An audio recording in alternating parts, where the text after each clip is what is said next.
Hi guys, কি খবৰ আপোনালোকৰ? মোৰ খবৰ ভাল আৰু আপোনালোকৰো ভাল, সেইটোৱে কামনা কৰোঁ, ভাল হোৱাটোৱে। তাৰপিছত আমি হঠাতে ডিচাইড কৰিলোঁ ফুৰিব যাওঁ বোলা। তাৰপিছত ওলাই আহি পেলাই ভাবিলোঁ এতিয়া ক'ত যাম, ঠাইটোতো চিলেক্ট কৰা নাই। তাৰপিছত আমি হঠাতে ভাবিলোঁ পবিতৰালৈ যাওঁ বোলা। তাৰপিছত আমি এইফালে নাৰেংগী হৈ এইফালেদি আহিলোঁ। আহি পবিতৰা এইবিলাক জেগাবিলাক চাওকচোন, ইমান ধুনীয়া হয় আৰু বহুত ভাল লাগে। আৰু কোনে কোনে আমাৰ নিচিনাকৈ হঠাতে প্লেন কৰি ফুৰিবলৈ আহে, ওলাই উঠি প্লেন কৰি ফুৰিবলৈ আহে, মোক কমেণ্ট কৰি জনাবচোন কমেণ্টত। ইমান শীতল ঠাই হয় এইবিলাক, গুৱাহাটীত ইমান গৰম হয়। আমি এইফালে নাৰেংগী ফালে সোমাওঁতে মানে ঠাণ্ডা ঠাণ্ডা ফিল এটা হৈছে। আৰু তাৰপিছত আমি এনেকৈ আহি এই মায়াং, আৰু মায়াংটো আপোনালোকে গম পায়, মায়াং যাদুৰ কাৰণে বিখ্যাত হয়। তাৰপিছত মায়াঙত আপুনি অলপ দিন আগতে এটা প্ৰগ্ৰেম হৈছিলে এইখন মিষ্টি মায়াং ৰিজৰ্টত, য়ামাহাৰ FZX-ৰ।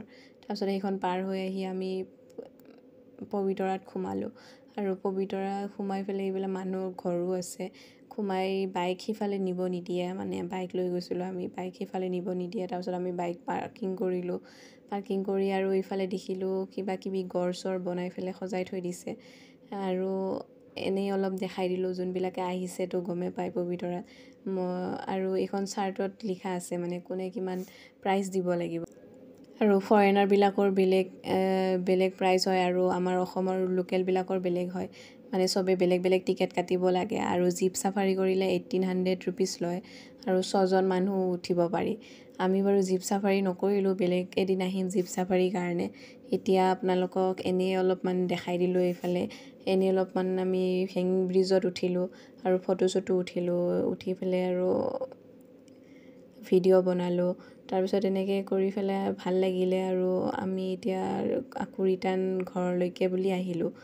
তো বহুত মানে দেৰি হ'ব ন আমাৰ, বহুত দেৰি, আমি বহুত দূৰ আহিলোঁ এইফালে আমি। তাৰপিছত আমি এইফালে বেলেগ ৰাস্তাৰে আহিলোঁ, আহোঁতে নাৰেংগী হৈ আহিছিলোঁ, এতিয়া এটা বেলেগ ৰাস্তাৰে আকৌ ঘৰলৈকে যাই আছোঁ। চাহৰ বাগানবিলাক চাওকচোন, ইমান ধুনীয়া হয়।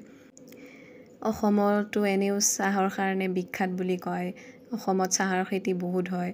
আৰু মই আজি দেখিলোঁ ইমান ডাঙৰ ডাঙৰ বাগান আছে ইয়াতে। আৰু চাহৰ পাত মই ছিঙি লৈ আহিছোঁ, পাতটো শুকাই পেলাই আপোনালোকক চাহ বনাই দেখাম বাৰু, কেনেকুৱা লাগে খাই মই টেষ্ট কৰি চাম, আপোনালোককো জনাম। আৰু বহুত ভাল লাগিলে মানে, ইমান ধুনীয়াকৈ বাগানবিলাক বনাই থৈ দিছে। আৰু আমাৰ অসমৰ এইবিলাকেই গৌৰৱ হয়। তো আমি তাৰ পৰা আহি পেলাই যোৰাবাট পালোঁ। যোৰাবাটৰ এইফালে আহি তাৰপিছত আৰু ভোক লাগিছে, ভাত নাখালেতো নহ'ব। তাৰপিছত আমি গুৱাহাটীত সোমালোঁ আৰু ইমান গৰম লাগি গ'ল, গুৱাহাটীত সোমাওঁতে জুইৰ নিচিনা লাগি গৈছে তাপটো। তাৰপিছত আমি বিচাৰি এখন হোটেল পালোঁ, ভাতৰ হোটেল। আৰু আপোনালোকেতো জানেই অসমীয়া মানুহ ভাত নাখালেতো নহ'ব, আৰু ফাষ্টফুড খোৱাটো বেয়া হয়, তো ভাত খাব লাগে। তাৰপিছত ফাষ্টফুডটো সদায় খাই থকাটো ভাল নহয়। তাৰপিছত আমি ভাত খালোঁ, মাছ আৰু কিবা কিবি আছিলে লগতে, বহুত ভাল লাগিলে, টেষ্টি লাগিলে। তাৰপিছত খাই মেলি এনেকৈ আকৌ ৰুমলৈকে আহিব লাগিব। তাৰপিছত আমাৰ লগত এজন গৈছিলে, তেখেতৰ আকৌ ডিউটি আছে, সেইটো কাৰণে আমি আকৌ জল্দি আহিব লগা হ'ল। আৰু ভিডিঅ'টোত মোৰ কেইটামান ফটো লগাই দিছোঁ, আপোনালোকে চাব, ফটো উঠিছিলোঁ তাতে। আৰু ভিডিঅ'টোত লাইক কৰিব, শ্বেয়াৰ কৰিব, আৰু বহুত বহুত মৰম দিব, ছাবস্ক্ৰাইবো কৰি দিব। আৰু ভিডিঅ'বিলাক আৰু বনাই থাকিব পাৰিম আপোনালোকে যেতিয়া ছাপোৰ্ট কৰিব।